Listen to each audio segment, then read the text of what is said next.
Have you ever pondered how a single man could confront not just a king, but the heavens themselves? In just 1 minute, you will uncover how Elijah, defying all odds, not only summoned fire from the sky, but also unveiled a truth that could shatter your beliefs. Brace yourself to witness how one man could alter an entire nation and how this might transform your view on strength and faith. But be wary. The revelations you are about to hear may be even more astonishing and potent than you can imagine. Elijah, a prophet of significant renown in the northern kingdom of Israel, was a witness and instrument of some of the most extraordinary miracles chronicled in the Bible. Yet, in a subsequent twist, he found himself engulfed in profound despondency and dread. With King Ahab's flagrant defiance, God commanded Elijah to proclaim a severe drought upon the land. During this parched period, God provided for Elijah in remarkable ways. He ensured a brook remained perpetually flowing and dispatched ravens to deliver bread and meat. This narrative unfolds in 1 Kings 17:1-7.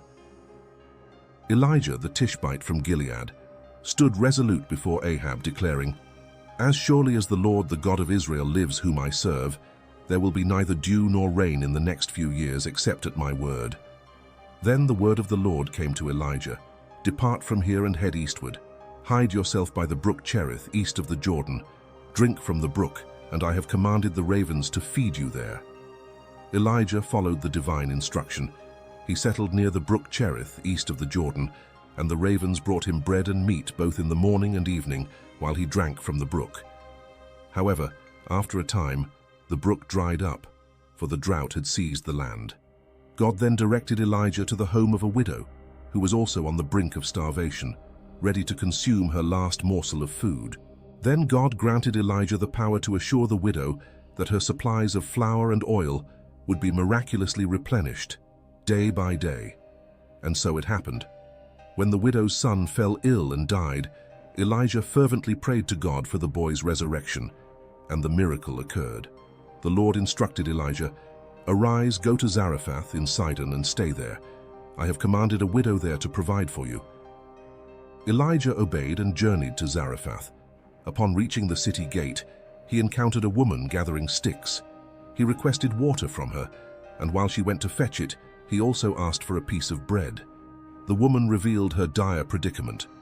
"As surely as the Lord your God lives, I have no bread. Only a handful of flour and a bit of oil remain." Elijah reassured her, "Do not be afraid. Go ahead and do as you have said, but first make a small cake of bread for me.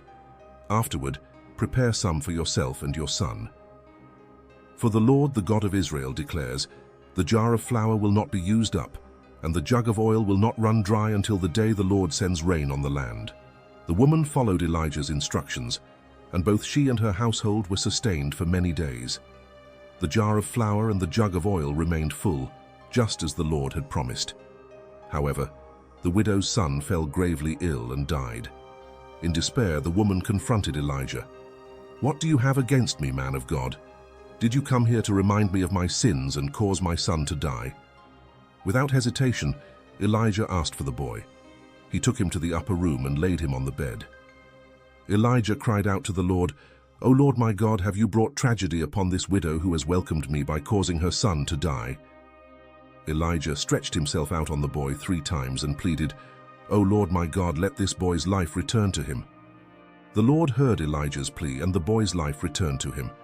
Elijah came down from the room with the child in his arms, handed him to his mother, and declared, "See, your son is alive." The woman, overwhelmed with emotion and gratitude, recognized Elijah as a true man of God and acknowledged the word of the Lord as genuine. This astonishing account is documented in 1 Kings 17:8-24. Following this, God summoned Elijah to a grand confrontation against the idol prophets atop a mountain overlooking the sea. When the decisive moment arrived, while the pagan gods remained silent to the fervent pleas of their prophets, it was Elijah's turn. With a heartfelt prayer, Elijah called upon the true God, who responded with a display of overwhelming power. Fire from heaven consumed the sacrifice on Elijah's altar, even after it had been drenched with water, thus demonstrating the supremacy of the God of Israel. Elijah then issued a bold challenge: "Gather all Israel at Mount Carmel, and bring the 450 prophets of Baal and the 400 prophets of the goddess Asherah, who eat at Jezebel's table," Elijah commanded. Responding to Elijah's call, Ahab assembled all the people of Israel and the false prophets at Mount Carmel. Before the crowd, Elijah proposed, "How long will you waver between two opinions? If the Lord is God, follow him, but if Baal is God, then follow him." The people remained silent. Elijah continued, "I am the only prophet of the Lord who is left, but Baal has 450 prophets. Let us have a contest. Bring 2 bulls. Choose one for yourselves, prepare it and place it on the wood, but do not set fire to it. I will do the same with the other bull. Then you call on the name of your God, and I will call on the name of the Lord. The God who answers by fire, he is the true God." The people agreed, finding the proposal fair. Elijah then challenged the prophets of Baal to begin the test. Elijah instructed the prophets of Baal to select the first bull and prepare it, since they were numerous. They were to call on the name of their God, but without lighting the fire. The prophets prepared the bull and cried out to Baal from dawn until noon, shouting, "O Baal, answer us!" Yet there was no reply. No God answered. They danced wildly around the altar they had built. At noon, Elijah began to mock them. "Shout louder! Surely he is a god. Perhaps he is deep in thought or busy or traveling. Maybe he is sleeping and must be awakened." The prophets shouted even louder and cut themselves with swords and lances according to their custom until they bled profusely. They continued their frantic invocations until the time of the evening sacrifice, but no God answered or paid them any heed. Finally, it was Elijah's turn. He asked the people to come near and rebuilt the altar of the Lord that had been torn down. He used 12 stones, one for each tribe of the sons of Jacob, to whom the word of the Lord had been given, saying, "Your name shall be Israel." With these stones he constructed an altar in the name of the Lord and dug a trench around it, large enough to hold about 22 liters of seed. He arranged the wood on the altar, cut the bull into pieces, and laid it upon the wood. Then he instructed, "Fill 4 jars with water and pour it on the offering and on the wood." They did this 3 times until the water filled the trench around the altar. At the time of the evening sacrifice, Elijah prayed, "O Lord, let it be known today that you are God in Israel, and that I am your servant, and have done all these things at your command. Answer me, Lord, answer me, so these people will know that you, Lord, are God, and that you are turning their hearts back again." Then the fire of the Lord fell and consumed the burnt offering, the wood, the stones, the soil, and even the water in the trench. Witnessing this divine spectacle, the people fell prostrate and cried out in unison, "The Lord, He is God! The Lord, He is God!" This awe-inspiring event, detailed in 1 Kings 18:39, clearly and unequivocally demonstrated the supremacy of the Lord over the false gods. The crowd not only saw the divine fire through Elijah's actions, but also felt the fervent flame of his ministry in full force.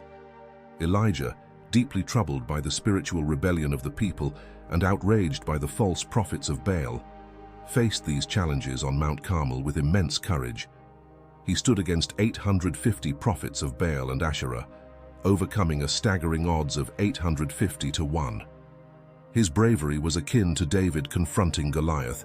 Just like the unlikely hero David, Elijah faced his adversaries with unyielding fervor. His focus was on the greatness of God, not the number of his enemies. This elevated vision fueled his relentless courage. Courage is crucial for any leader, especially those striving to effect change. Elijah exemplified courage through his unwavering determination, which surpassed any doubts. Even in numerical disadvantage, he was resolute in challenging Baal. Furthermore, his desire to honor Yahweh outweighed any fear. Despite the risks, he prioritized his devotion to Yahweh above all else. Lastly, his compassion surpassed his frustration with the people.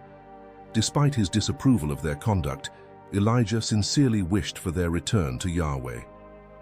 In solitary prayer atop the mountain, he channeled this courage to invoke fire from heaven. The fire in his heart summoned the divine fire, sealing Baal's defeat. Following this extraordinary manifestation of God's power, Elijah was called to a new miracle. He prayed for the end of the drought, and God responded with a small cloud that quickly grew into a torrential downpour.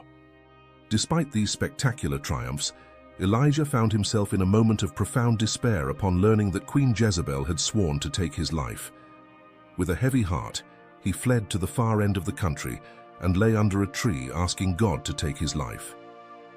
This striking moment of contrast is recorded in 1 Kings 19:1-8. After the dramatic events on Mount Carmel, Elijah instructed King Ahab to prepare for a heavy rainstorm. He said, "Go up, eat and drink, for there is the sound of an abundance of rain." Ahab followed his advice and went to eat and drink, while Elijah went to the top of Mount Carmel. There he bowed down with his face between his knees and sent his servant to look toward the sea. The servant returned several times with no good news. On the seventh time, the servant brought a glimmer of hope. "I see a small cloud the size of a man's hand rising from the sea." Elijah immediately commanded, "Go up, say to Ahab, prepare your chariot and go down before the rain stops you." Soon the sky was dark with clouds. Strong winds blew and a heavy rain began to fall. Ahab went to Jezreel, while the hand of the Lord was upon Elijah. With great determination, Elijah tucked in his cloak and ran ahead of Ahab's chariot to Jezreel, as described in 1 Kings 18:41-46. After these events on Mount Carmel, Ahab reported to Jezebel everything Elijah had done, including the execution of the prophets of Baal. Furious, Jezebel threatened Elijah, promising to do to him what he had done to her prophets by the next day. Fearing for his life, Elijah fled to save himself. Upon reaching Beersheba in Judah, Elijah left his servant and continued alone into the desert. Exhausted and discouraged, he lay down under a juniper tree and pleaded with God to take his life, lamenting his insignificance compared to his ancestors. While he slept, an angel appeared, touched him, and encouraged him to eat. By his side were cakes baked on hot stones and a jar of water.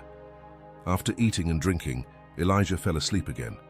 The angel returned, woke him up, and told him to eat more, for the journey ahead would be difficult and demanding. Strengthened by the food provided by the angel, Elijah traveled for 40 days and 40 nights to Mount Horeb, the mountain of God, and took refuge in a cave. There the Lord questioned Elijah about his presence. Elijah expressed his fervor for the Lord and lamented Israel's apostasy, how they had abandoned the covenant, destroyed the altars, and persecuted God's prophets. He felt alone and persecuted, but this part of the story does not mark the end for Elijah. Rather, it signifies a turning point. God did not abandon Elijah in his distress. Instead, he strengthened him, reaffirmed his calling, and provided him with the companionship and succession of Elisha. Ultimately, Elijah was taken to heaven in a whirlwind, as narrated in 1 Kings 19:11-18. The Lord instructed Elijah to stand on the mountain. As Elijah waited, he witnessed grand phenomena, a powerful wind that shattered mountains, an earthquake, and a fire. However, God was not in any of these powerful events. After the fire, a gentle whisper followed. Upon hearing the whisper, Elijah covered his face with his cloak and came out of the cave. The voice of the Lord again questioned him about his purpose there, and Elijah repeated his previous response, expressing his zeal and frustration with Israel's unfaithfulness. The Lord then instructed Elijah to return to the desert of Damascus and anoint Hazael as king of Aram, Jehu as king of Israel, and Elisha as his successor as prophet. God assured that Jehu would destroy those who escaped Hazael, and Elisha would eliminate those who escaped Jehu. The Lord promised to preserve 7,000 in Israel who had not bowed to Baal, as described in 1 Kings 19:11-18. As Elijah and Elisha were walking and talking, a chariot of fire and horses of fire appeared and separated the two. Elijah ascended to heaven in a whirlwind, in a spectacular scene that illustrates the nearness and power of God. This narrative reminds us that, even in moments of exhaustion and oppression, God remains with us. Our humanity is much like Elijah's. We experience fatigue, and when our minds and bodies are drained, we may feel overwhelmed. But like Elijah, we can find renewal and purpose through the presence and divine power of God. The God who created us, as noted in Psalm 103:14, is the one who knows our frame and remembers that we are dust. Even when our memory of his goodness weakens, he never forgets his promises. Elijah was aware of the idolatry in Israel, and knew that the time for divine judgment had come. He was the one who proclaimed the drought and famine that would devastate the land. This dark period in Israel's history was marked by the near-total apostasy of the people and the open rebellion of the king against the Lord. Imagine the immense courage it took for a man to pray for judgment upon his own people, confront an evil king, and challenge hundreds of false prophets regarding their devotion. Even long after Elijah was taken to heaven, his life still teaches us a valuable lesson. True leadership sometimes requires solitude and the courage to speak uncomfortable truths. Elijah demonstrated unwavering faith and remarkable strength when facing kings and cosmic challenges. His life and actions reveal the depth of courage and devotion needed to follow the truth and fulfill divine will. This is just one of many astonishing stories we explore on our channel.